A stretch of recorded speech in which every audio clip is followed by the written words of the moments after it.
All right, so this is number 3. Here we go.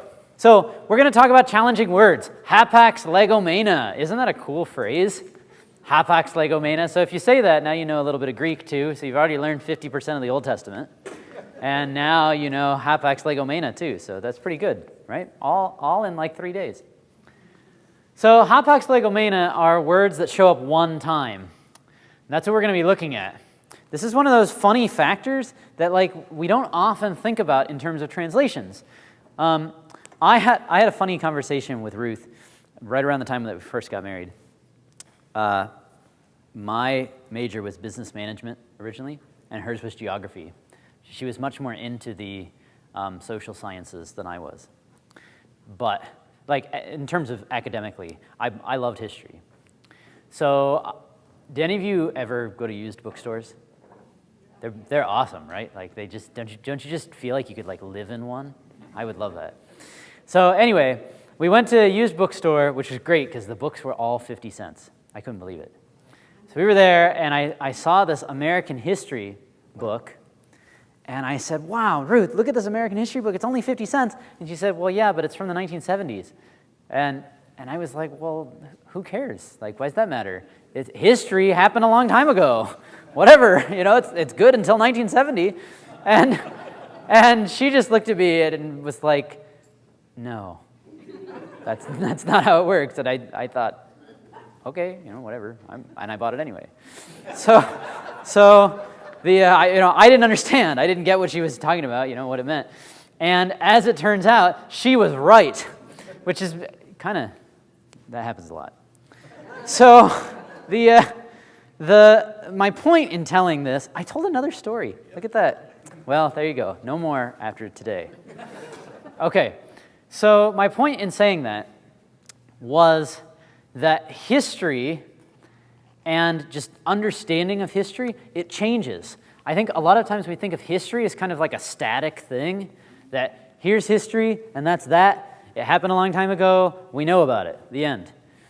That's not how history works, though, because it is true history happened a long time ago. It is true that history is various events and that, you can read about what happened. The thing is that we are constantly learning more about history, and our understanding of what happened changes, right? So a U.S. history textbook from 1970 is probably significantly less accurate than a newer textbook because all the newer research, all the new discoveries are included in the newer textbook.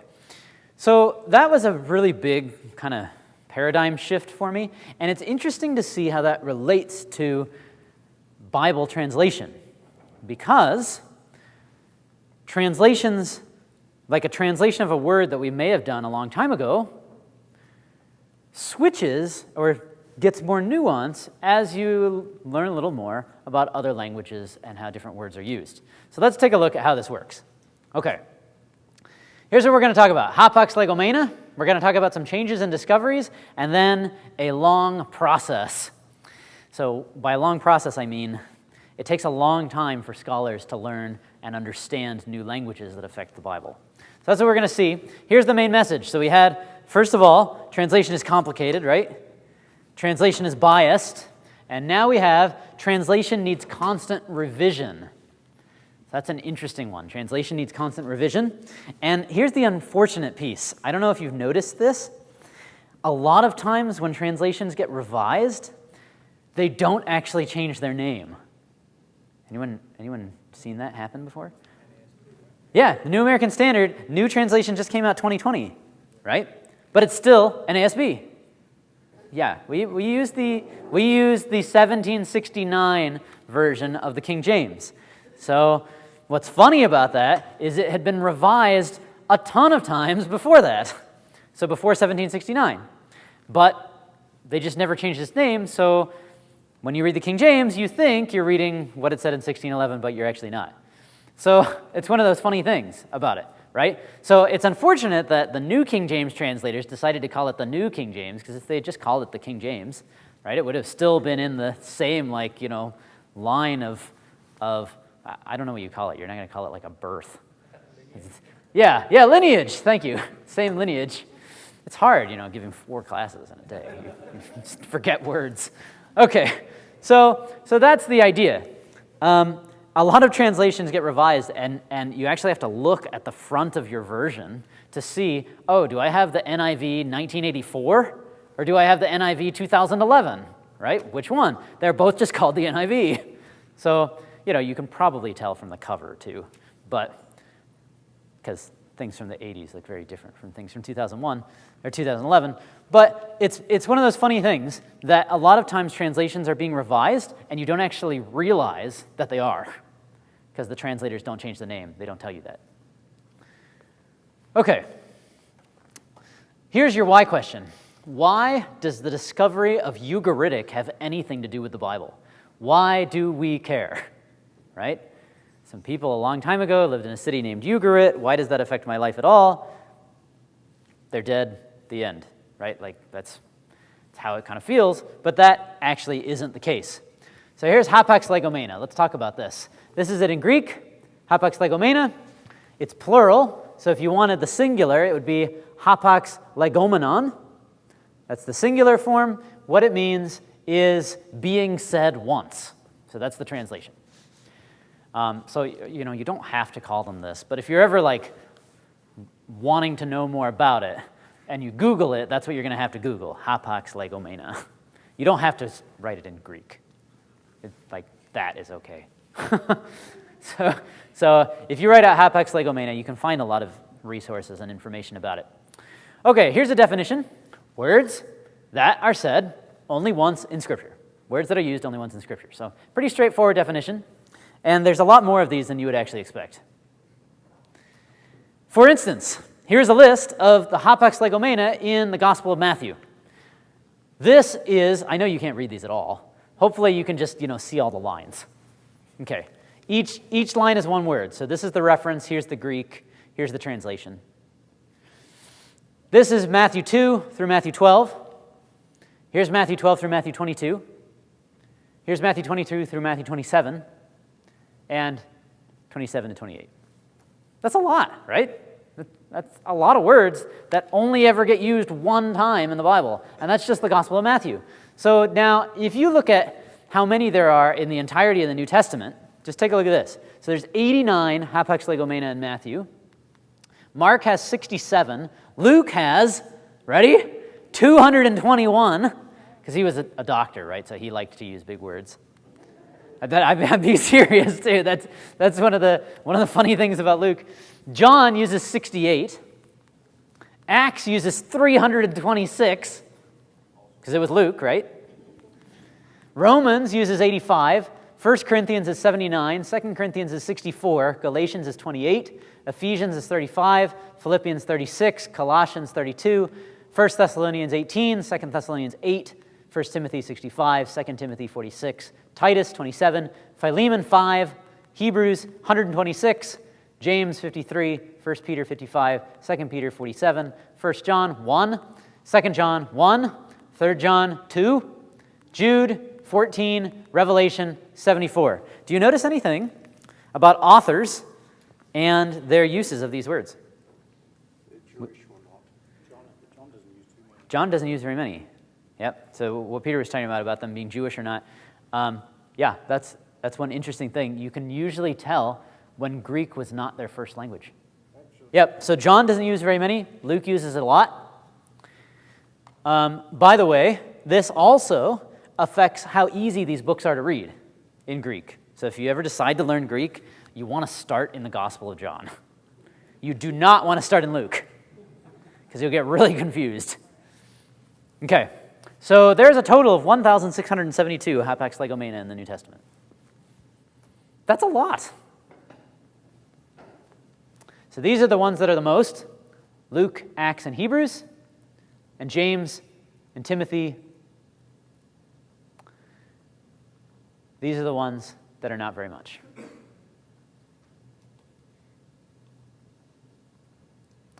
Okay.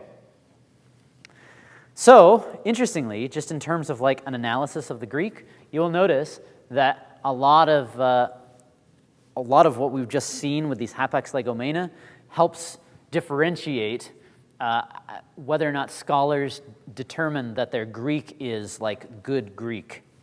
So Semitic or Vulgar Greek basically means it was probably their second or third language, right? And it wasn't like super wonderful.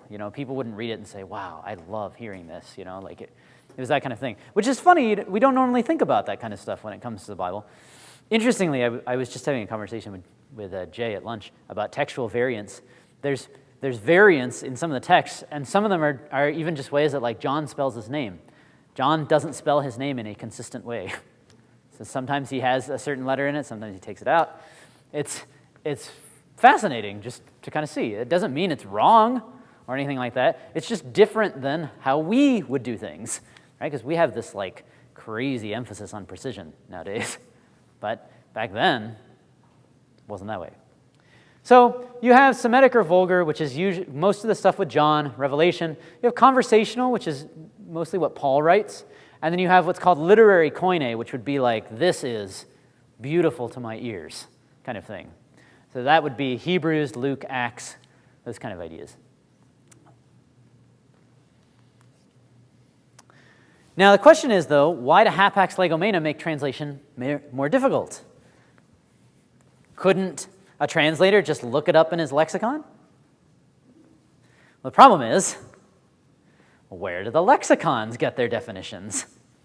So how's that supposed to work? So in some cases, yeah, you can, but then you got to ask, okay, well, where does the lexicon get its idea? Did the lexicographer just like make it up? So let's take a look at one of these hapax legomena. This is from Matthew 22:15. Then went the Pharisees and took counsel how they might entangle him in his talk. Your word here is entangle. This is a hapax legomenon. And if you look at Thayer's Greek lexicon, notice what Thayer does to figure out what entangle means. He can't look at the rest of the New Testament, right? Because it only shows up one time. He knows it's probably something bad because they're going to take counsel how they might blank him in his talk. So he knows it's not a good thing. So what he does then is, he says, is it ever used in the Septuagint? And as it turns out, it's used in Ecclesiastes 9:12, and it's used in 1 Samuel 28, verse 9. Septuagint being the first Greek translation of the Old Testament. So Thayer goes back and says, aha, it's used in these two passages. Let me see how it's used there. Oh, it's translated as, or it's used in the sense of entangling or catching somebody. So that's where this translation comes from. It comes from looking at the Septuagint. So in some cases, you can do that, and that's like the simple solution. And so, you're like, yes, okay, that was easy. All right, so you can look at the Septuagint. Where it gets a little more complicated, this is what's known as Bauer's lexicon. So in seminaries, they call it BDAG. That's like, if you want to be cool, you say, well, I just looked at BDAG. People are like, oh, BDAG. Yeah, good. So that stands for a whole bunch of different, it's Bauer, somebody else, A is Arndt, G is Gingrich. I don't remember who they all are. Anyway, this is considered one of the definitive lexicons. It's monstrously huge. If you look, though, online, you could probably find a PDF of it. Anyway, you will notice that it is called a Greek-English lexicon of the New Testament and other early Christian literature. So, if you ever felt bad for Mr. James Strong, who had to go through and count all the times that words showed up in the King James, you can really feel bad for these guys who went through and indexed all the early Christian writings in addition, right? So you can also be very thankful that they did this. So what they did is they looked at the writings of all those early Christians. So people like Cyprian of Carthage, Origen, Tertullian, all these guys who wrote in Greek, and they said, how did these people use these words? Right? That it doesn't matter, what doctrinal ideas those people had, because what the lexicon wants is to just see how was the word used, right? Regardless of what the people are writing about, just let's see the word in context somewhere. So that's another way to check out early Christian literature. So what linguists and grammarians do is they put together definitions from other sources, which also involves bias. So we end up doing our own word studies, but the problem is that sometimes when you look up one of these hapax legomenon, they don't occur anywhere in the Septuagint. They don't occur anywhere in early Christian literature. And you find yourself wondering, did Luke just like make this word up? You know, was he one of those kind of people that just wanted to do that? And in fact, people wondered that kind of thing for a while. So what do you do when you can't find it anywhere else? Well, King James translators, we read this on Sunday, basically said, well, we just make our best guess, and then we write in the margin something along the lines of, we don't actually know what this word means, right? So you get, eagles when it actually probably should, now we know, should be vultures or things like that, right? You just aren't quite sure. And they wanted to be honest and tell you that. They didn't know. So that's what they did. Well, now it's a little bit of a different situation, and this is where it's kind of intriguing. A lot can happen in 400 years, just in terms of archaeology. So what has happened at this point is a lot of new languages have been discovered. So languages that people just didn't know actually existed, or they knew existed, but they just couldn't read them, like hieroglyphics. So because of these languages, and because of their relationship with Hebrew or with Greek, you can actually compare those words. Anybody familiar with cognate words? Cognates? You heard of that before? So it's like where you have the word in Spanish is biblia. Biblia means book, right? In Greek, it's biblios. So you can hear how those two words are similar, biblia, biblios. Those are called cognates. They're words that sound the same and have a very similar meaning between two languages, right? So what you can do when you're looking at Hebrew is you can say, well, what other Semitic languages are in existence?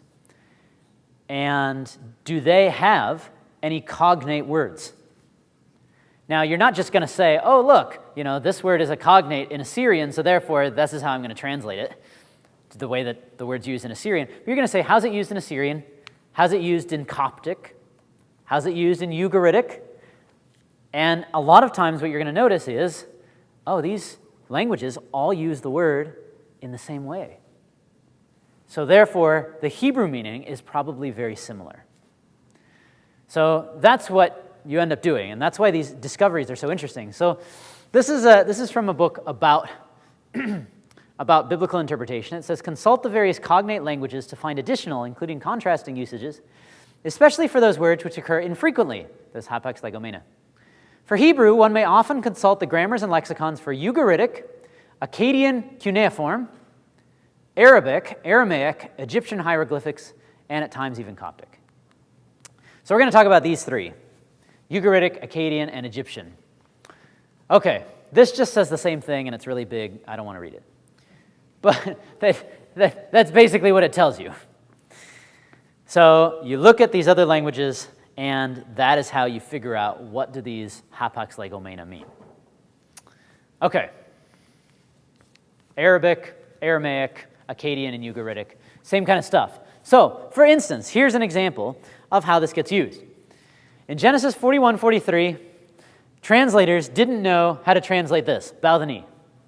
King James people didn't know what to say because they weren't sure this was a hapax legomenon. So they just guessed, right? Probably, you can figure this out pretty good from context, which is what they did, and they did a good job. Made him ride in the second chariot. This is about Joseph. So Pharaoh made Joseph ride in the second chariot which he had. They cried before him, bow the knee. They made him ruler over all the land of Egypt. Now, there's only so many things you can cry in front of somebody when they're riding in a chariot, right? It's probably going to be, bow down, make way, or something like that, right? So the King James translators just guessed. It's probably saying bow. And they were right. So good job.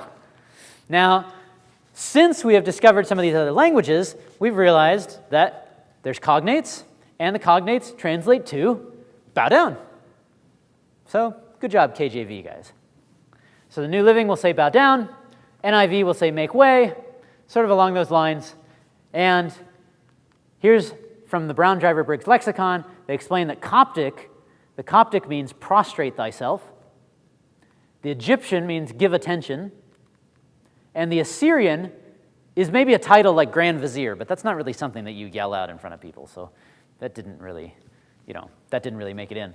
But you'll see then that the translations we looked at, like the New Living and the NIV, they have taken the Coptic and the Egyptian cognates and put them in. Okay, so let's talk about some of these changes. These languages weren't always known, right? So if you had gotten a history book from the 1500s, you couldn't say, oh, well, it's good until 1500. Because, no, it doesn't work. Because we are constantly learning new things. So these languages weren't known, or if they were known, we didn't actually know how to read them. So, kind of a funny situation. Okay, this is Acadian. Anybody know who spoke Acadian? Don't say the Acadians. Yeah, probably Abraham. This was Assyrian. So Acadian was Old Assyrian language. So yeah, Abraham probably spoke it. So this would have been what was spoken in Mesopotamia. And it very much, would be related to Hebrew, because Hebrew probably came out of this kind of thing. So here's Acadian. Check this out. It was rediscovered. So, you have to say rediscovered, because you can't say it was discovered, since obviously people used it at one point, so they knew about it. So it was rediscovered in 1767. So 1767, scholars say, hey, look at these funny little marks. These must be a language. Okay, now, even though it was discovered in 1767, nobody could figure out anything about it until the 1800s, mid-1800s. So scholars were just like, yeah, these marks are cute, but I don't know what this is supposed to mean. Okay, not until the mid-1800s. Now, just in case you're wondering where the name came from, by the way, Akkad is the city that it derives from, and this is Kingdom of Assyria, right? This is Nimrod. So that's Genesis chapter 10. So that's Acadian from the city of Akkad. This is where it is, right in the middle of Mesopotamia. Akkad, it's right about the time of Abraham, as Joseph said. Okay, so Acadian discovered mid-1700s. People start to understand it in the 1800s. Here's the Rosetta Stone. Anybody remember what languages are on the Rosetta Stone? It's 3. Greek, yes. Greek, hieroglyphics, and this one's the hardest one. It's Demotic. It's a special kind of hieroglyphics. It was kind of like the priestly language. So what you had is you had the same thing written 3 different ways, right? Once in Greek, once in hieroglyphics, once in Demotic. Now, here's how it was. Hieroglyphics at the top, Demotic in the middle, classical Greek on the bottom. It was discovered 1799 by Napoleon, interestingly. So go Napoleon, right? Napoleon discovers these things, and it's sort of a funny kind of deal. They just discover it attached to this pillar, and they take it and they think, okay, interesting, kind of cool. It's 35 miles north of Alexandria. One of Napoleon's soldiers finds it. Nobody knows what to do with it. For years, everyone has known that hieroglyphics exist, right? Because you can see them in Egypt, but nobody has known how to read them. So the Rosetta Stone, people started to get excited about it when they realized, wait a minute, what if this is the same thing written in 3 languages? Because we know Greek, so theoretically, if you know Greek and translate the Greek, then you can figure out, you can reverse translate it to figure out what the hieroglyphics mean. So for a long time, scholars were working on that to try and make some sense of the hieroglyphics, and nobody could. Nobody could figure out how to come up with what the hieroglyphics meant. And the reason was, you could say, oh, here's what the whole chunk of the hieroglyphics means, but which hieroglyphic meant which?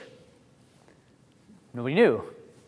And there's even the question, right? Hebrew is written from right to left. Is that how hieroglyphics are? Or are they left to right? Nobody even knew what direction to read it, so they weren't sure. Then, a French guy with this awesome name, Jean-Francois Champollion, I don't actually even know French at all, so I have no idea if that's how you say it. But this French guy, who, here's a little tie-in to my classes.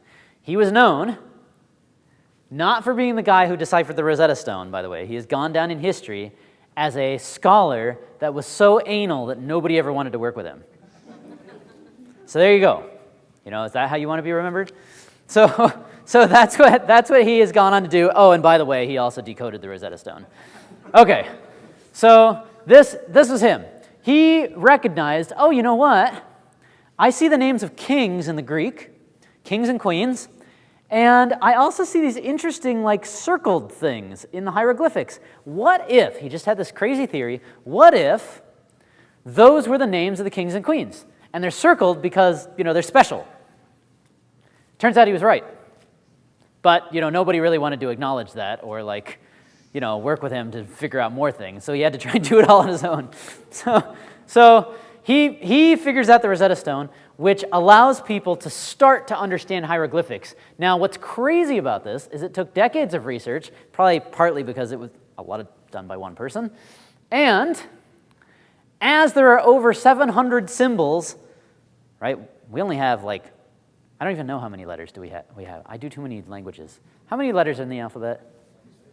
26, thank you. There's 22 in Hebrew, and I always think, anyway. I didn't want to say the wrong number. That would have been bad. So we have 26, right? They have 700 symbols.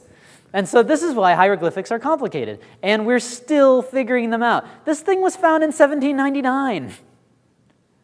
And we still, if you asked a hieroglyphicologist, I don't know what you call them, somebody who studies hieroglyphics, if you asked them, can you sit down and read this for me? They'd say yes, but nobody can actually read hieroglyphics fluently.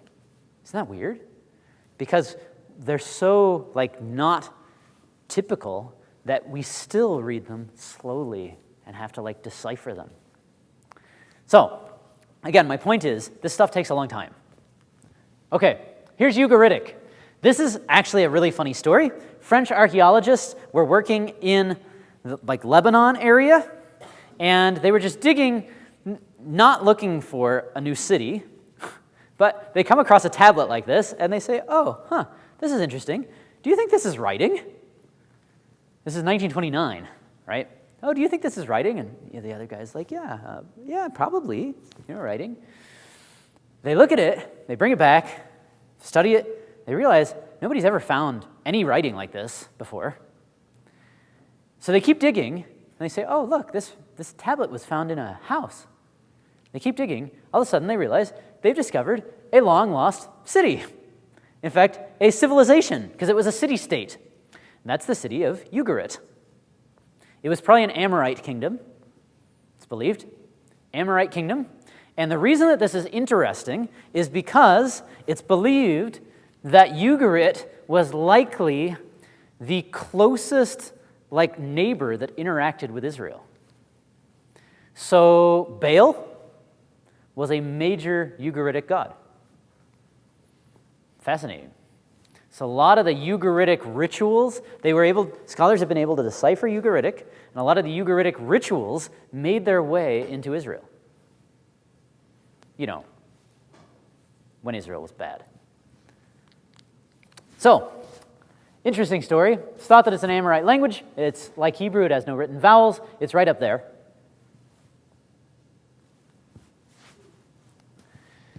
This is from 1965, so I recognize this is an old source. And so it's not going to acknowledge the Dead Sea Scrolls, but this guy was a major archaeologist, Cyrus Gordon, and I thought it was interesting what he said about Ugaritic. It says here that Ugaritic is the greatest literary discovery from antiquity since the decipherment of the Egyptian hieroglyphs and Mesopotamian cuneiform is generally recognized. That it lies closer than any other literature to the Hebrew Bible is also well known. This does not mean, this is an important point, this does not mean that the ethical and moral heights reached into the Bible are to be found in Ugarit. The analogies are literary rather than spiritual. Indeed, the Hebrew view is to a great extent a conscious reaction against the Canaanite milieu. Okay. So, what we can take from that is again, we can understand Scripture without Acadian, without Ugaritic, without hieroglyphics. It's fine. In certain instances, though, we can find more nuance with scholarship in these languages. And that's nice. You know, it's a nice thing to be able to do and a nice thing to kind of understand how it works. This one, though, I think is fascinating. We're going to talk a little bit about papyri. So what we were talking about with these other languages were about Hebrew, right? This was about the Old Testament. So let's talk about some papyri. Okay. There was a major discovery, or well, a bunch, that took place throughout the 1800s and into the 1900s of Greek papyri, which revolutionized scholars' understanding of Greek. So I want to read this to you. Before the beginning of the 20th century, right? So we're looking like 1800s. In large part because the discoveries of Egyptian papyri had not yet been profitably assessed in terms of the language of the New Testament, there was a widespread and persistent belief in some circles that the Greek of the New Testament constituted a special biblical dialect, possibly even a divinely inspired or Holy Ghost Greek. In other words, there were no other sources of this kind of Greek, so scholars just hypothesized that God just created a language for the New Testament because nobody had found any other of these kind of writings, any of this kind of Greek. Without these papyrus documents for reference, significant differences between the Greek of the New Testament and the Greek of literary writers, for example, the convoluted periodic style of Thucydides, or whatever that guy is, or the complex and artificial style of Polybus, seemed otherwise incomprehensible if one wished to maintain the special qualities of the biblical documents. The point is that like writings like Herodotus, Homer, these were not the same as the Bible. It was a different dialect, and people were trying to figure out, you know, what's going on here? Why is the Bible different? Okay, well, in Herculaneum, 1752, papyri were discovered. 1,800 papyri were discovered there, and that allowed scholars to then see, oh, okay, you know what? This isn't its own individual language. Here's some documents from that era. And they could compare. That would help them with those hapax legomena. Okay, so that's Herculaneum. It's not that exciting because none of them were biblical. Okay, so kind of boring. Okay. Magical papyri were found in the 1800s, which, you know, were things like if you want to curse the person you don't like or whatever, you make their head shrink and like all kinds of weird stuff. So they had found magical papyri in the 1800s, which had a similar form of Greek. And that was, again, it was helpful, again, for recognizing that it's not it wasn't like Holy Spirit Greek or something along those lines. But there still wasn't found any kind of biblical, like references to Bible types of things that scholars would be able to see how are these words used, and are they used in a similar way to the New Testament. So I don't know if you've heard of Lightfoot. He was a well-known Bible commentator. So sometimes you'll see Lightfoot's commentary around. In 1863, this is what he says: if we could only recover letters that ordinary people wrote to each other, right? Because they had found like philosophy and Herculaneum. They had found weird magical stuff, but they hadn't just found normal Greek, like, you know, just somebody writing from one person to another from that time period. He says if we could just recover letters that ordinary people wrote to each other without any thought of being literary, we should have the greatest possible help for the understanding of the language of the New Testament generally. That way we could figure out how are these words used. And, okay, here we go. It happened.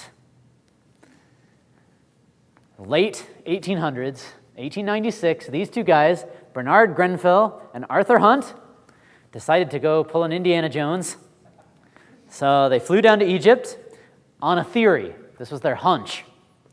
Their hunch was that if they could locate a first century garbage dump, then they would probably find letters, receipts, all kinds of things that people would have used in the first century, and that would help them figure out the language of the New Testament.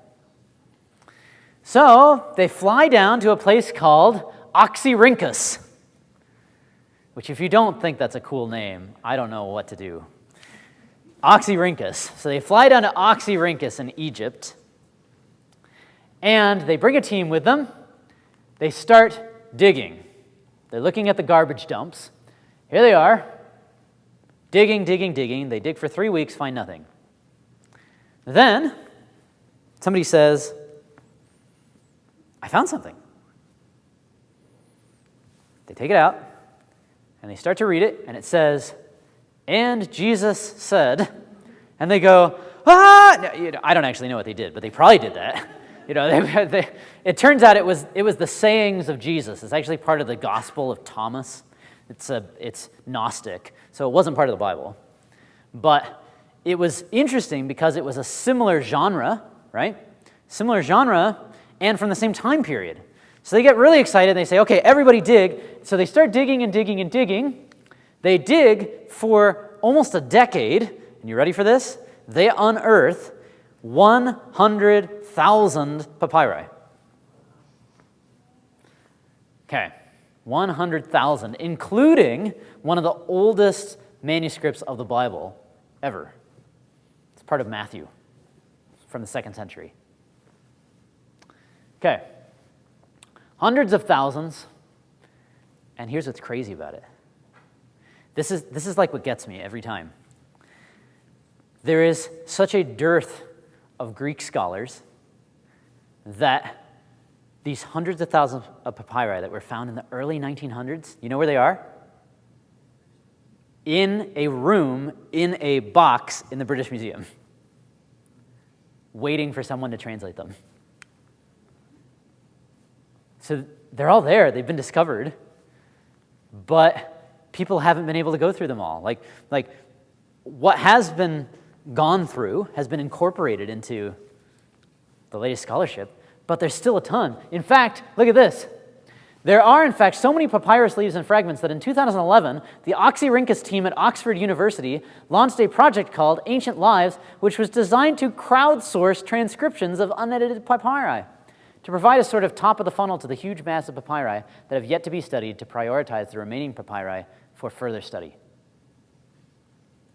Crowdsourcing ancient papyri translation. Okay, so let's just put all this on a chart. You ready?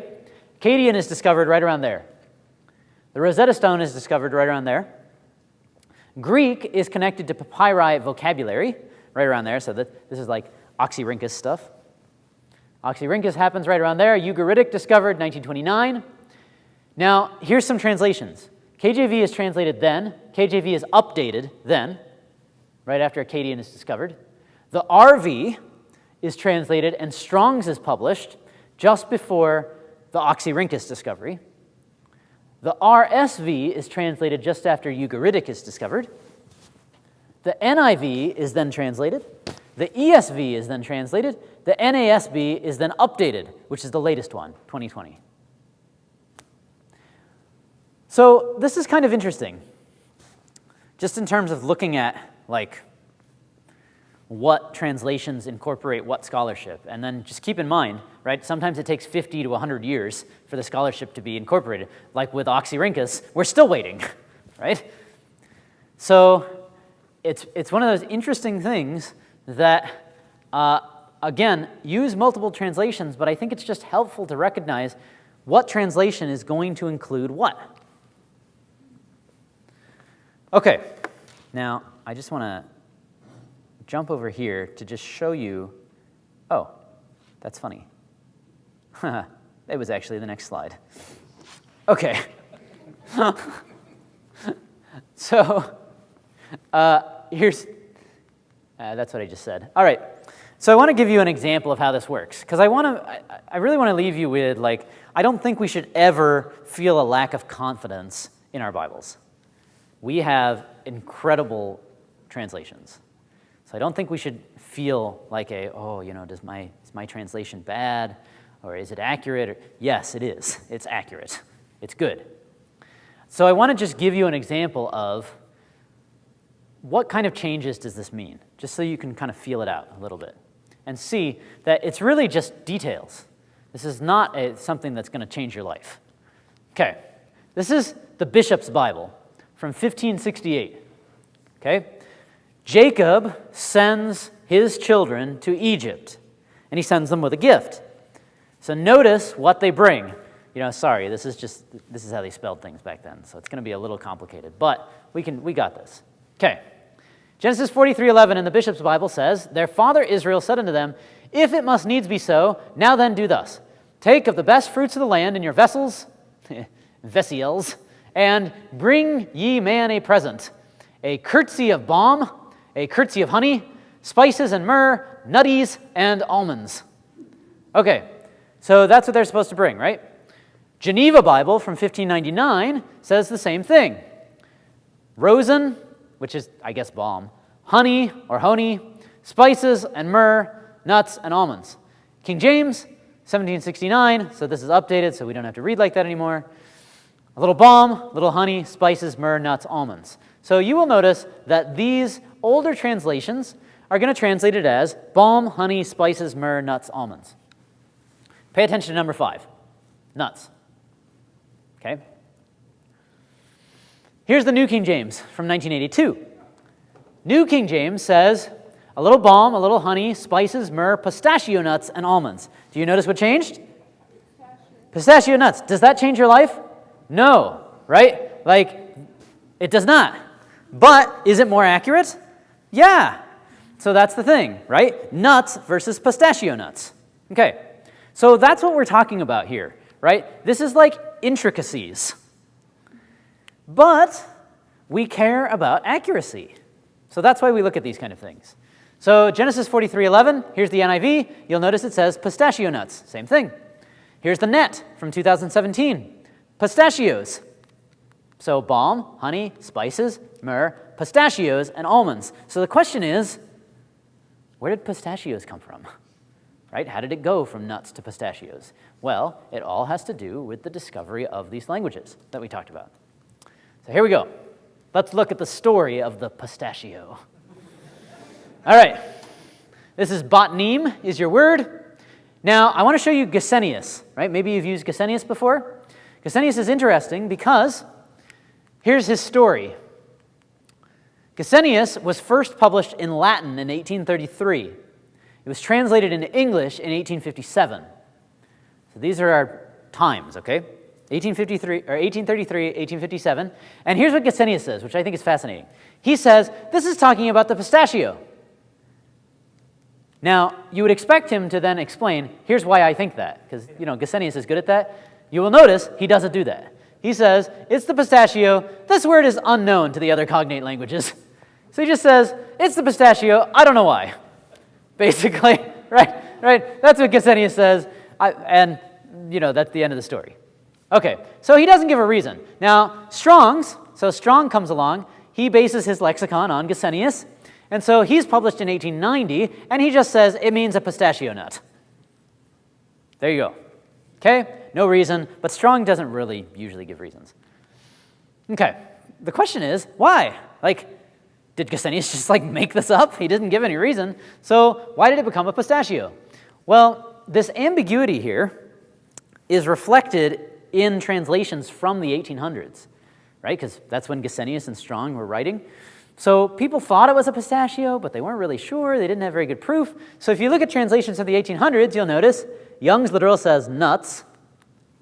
Darby from 1890 says pistachio nuts. The RV says nuts. So you have this funny blend where all modern translations today say pistachios. Some in the 1800s said pistachios, and others didn't. This is from the preface of Brown Driver Briggs. Anybody heard of Brown Driver Briggs? Okay, so Brown Driver Briggs is considered to be one of the gold standards of Hebrew lexicons. So this is a really good one. So if you get the chance, I recommend you use it. It's free on Blue Letter Bible. So Brown Driver Briggs. This is what they say in their preface. They kind of walk through this, and I know it's heavy. It's 9:31. Okay. We'll go quick. Here we go. I know it's heavy, but just to kind of let this like percolate, because it's real good. The last revision of Robinson's Gesenius, so Robinson was a translator of Gesenius, because remember it was Latin, right? Robinson's Gesenius was made in 1854, and Robinson died in 1863. The last English edition of Gesenius, prepared by Tregelles, and likewise including additions from the Thesaurus, dates as far back as 1859. In the meantime, Semitic studies have been pursued on all hands with energy and success. Do you see what they're saying? They said, our last good lexicon was from 1859, but we've learned a bunch of stuff since then. The language and the text of the Old Testament have been subjected to a minute and searching inquiry before unknown. The languages cognate with Hebrew have claimed the attention of specialists in nearly all civilized countries. Wide fields of research have been opened, the very existence of which was a surprise, and have invited explorers. Arabic, ancient and modern, Ethiopic with its allied dialects, Aramaic and its various literatures and localities have all yielded new treasures. So they list all these cognate languages and they say, we're understanding all these things. That's why we wrote this lexicon, they say. So if you look at Brown Driver Briggs, check it out. Story of the pistachio. Here we go. Brown Driver Briggs says, compare Assyrian, and they give you the cognate, butnu, which means pistachio. So now they give you the explanation. So if you look up Assyrian, which is the same as Acadian, you'll find out that butnu means pistachio nut. So that's where it came from. It came because of Acadian. Again, this doesn't change your life, right? Who cares, really, if they ate pistachios or not? I shouldn't say who cares. It's in the Bible, it's important. But this is the level of things. Okay. I just had one more that I wanted to show you, and I'll do it really fast. Bishop's Bible. You remember the invasion of Jerusalem? You remember who does it? He sends Tartan, Rabsaris, and Rabshakeh, right, to invade Jerusalem. Geneva Bible says Tartan, Rabsaris, Rabshakeh. King James says Tartan, Rabsaris, Rabshakeh. Okay, so 3 people come, Tartan, Rabsaris, Rabshakeh, to invade Jerusalem. Now, New King James, see if you notice the difference. Then the king of Assyria sent the Tartan, the Rabsaris, and the Rabshakeh from Lachish. Do you see the difference? All of a sudden they're called the. What's up with that? You know, you'd be weirded out if I called myself the Jason. So, like, you know, why does it do that? Why does it do that? But the ESV does the same thing. The NIV does the same thing. Why? The Tartan, the Rabsaris, the Rabshakeh. And it's because, with the discovery of these languages, people realized these were not people's names. They were titles. Here's how they knew. Here's Tartan. Here's what Gesenius says. He says Tartan. See that there? PRN. That stands for proper name. So Gesenius looked at it and he said, oh, it must be somebody's name. Nobody knew at that time. So Strong just said Tartan. That's it. Brown Driver Briggs comes along and says it's a loan word from Assyrian, Tartanu, which is the title of an Assyrian general, field marshal. So Brown Driver Briggs was able to explain it. And so you see this with all of them. So to finish it up, we're constantly adding nuance to our understanding of words. So again, this doesn't mean, say, oh, the translation I like, King James, RV, you know, whatever. This doesn't mean, say, oh, that translation's old, so I'm not going to use it anymore. Don't do that. But instead, use that one and use other ones. Look and see, oh, you know, what's different? What do I see that's different? Where did that difference come from? You know, and you can check out lexicons like Brown Driver Briggs or BDAG. You know, you can look at those ones. So these are things that it's just opportunities to go a little bit deeper. And hopefully those were some interesting thoughts to kind of stir up your minds.